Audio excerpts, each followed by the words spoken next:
Okay, so I wanted to make a video about filters. Filters! Okay, so I gotta make this quick, under 10 minutes. Alright, ready, go. Sony. This is Sony DSLR. Sony's, their consumer lenses use 55mm filter threads.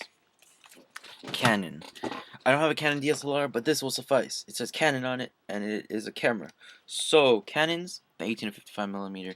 Canon lens uses a 58mm filter thread. So, if you have a Canon and you have the kit lens, you should get 58mm filters. Nikon, my favorite brand ever. Nikon uses 52mm filters for their consumer lenses, and they've been doing that since the 70s. I have a lens here from 1970 something. Boom! It uses 52mm filters. Nikon's consistent. Canon can't mount lenses from before the 70s, 80s. Canon can't mount their old manual focus lenses on their bodies, and Sony doesn't have any because Sony bought Minolta, and they converted all the DSLRs from there into their brands. Don't buy Sony. Anyway, filters. There are different types of filters: UV, grad, neutral density, polarizers, all that stuff. They have filters come in many different colors and stuff, but honestly, most filters that have color became obsolete when digital came out. Digital, you see, you have a little thing called white balance, so you don't need to compensate for color changes like you did with film, if you know what I mean. Because you can do it all in camera rather than buying a filter, which is much cheaper.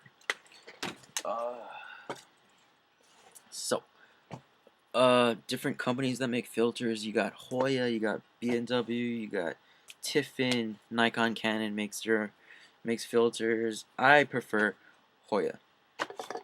Hoya. I'll give you a couple seconds to look at this box because this is the most awesome thing ever. Hoya HD filters. They are worth every penny. I paid 70 something bucks for it. Worth it. I'll show you right here. It mounted on an 18 to 200mm Nikon lens right here.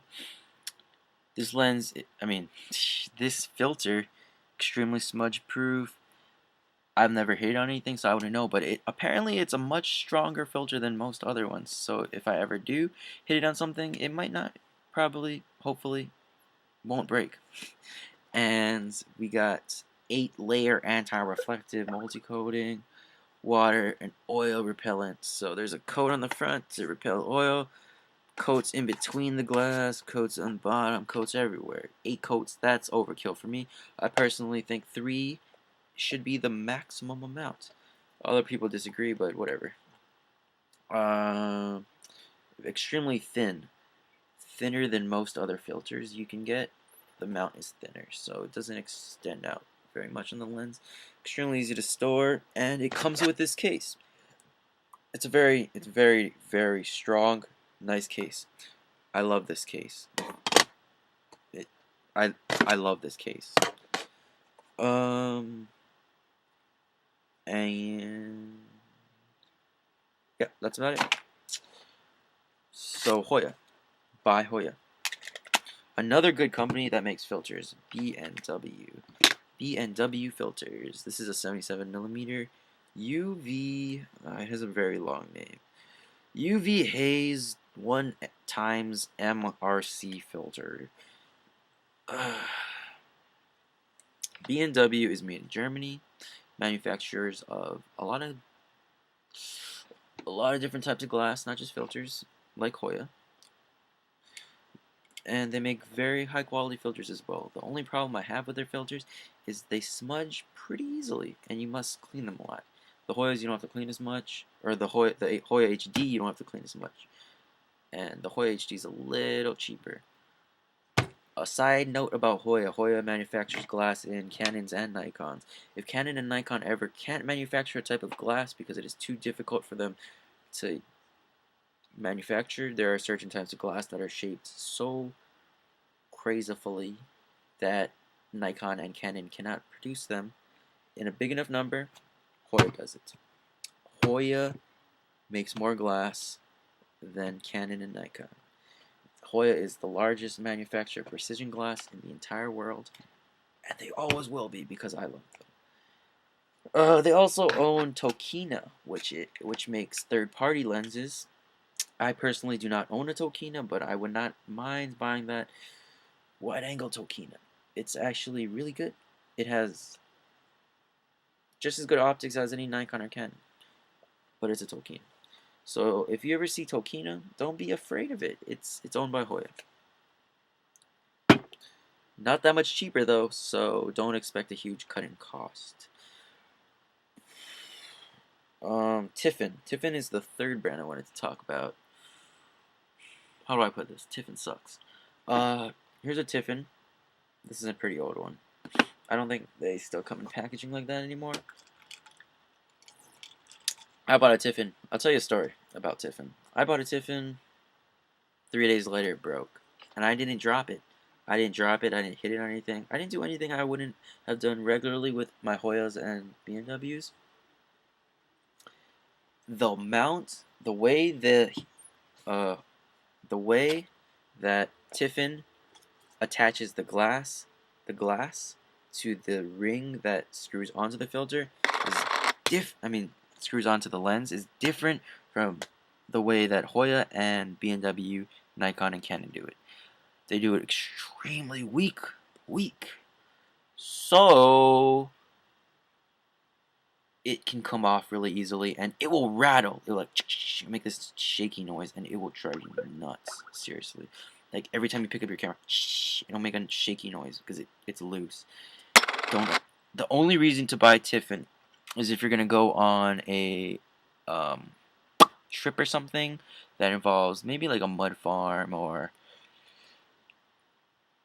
you're gonna go to North Korea and shoot people. I don't know. If you think that you're gonna go in a place that will be dangerous for your lens, then you can use a Tiffen filter, because Tiffins, if you hit a Tiffen really hard, rather than the glass breaking and all just falling out of the lens, this holder thingy, the glass just falling out of it, it'll stay in because the Tiffins are sandwiched between this plastic thingy, which keeps it in.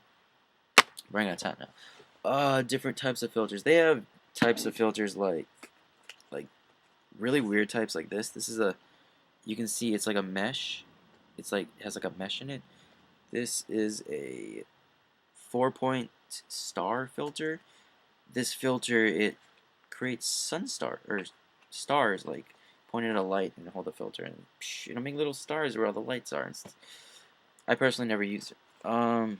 They also make close-up filters. I don't recommend using close-up filters if you want to get into macro. They sell extension tubes, Kenko or whatever you say it, extension tubes. Those are much better.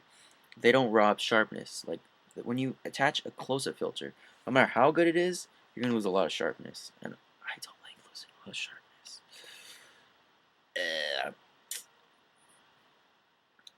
What else? Filter. Grad neutral density filters. The first way to use a grad neutral density filter: screw it on. It'll lower your shutter speed. You'll lose light, which is great if you want to take long exposure shots. I personally do long exposures quite often, but I usually just wait till night to do them. I'm not a big fan of spending $100, $200 on filters that I'll only use once a month. No offense to people that specifically work in long exposures. I have a lot of respect for that whole photography thing, that whole long exposure photography. I actually I like it. It's cool, but not for me. I'm not patient enough. And polarizers darken parts of a picture.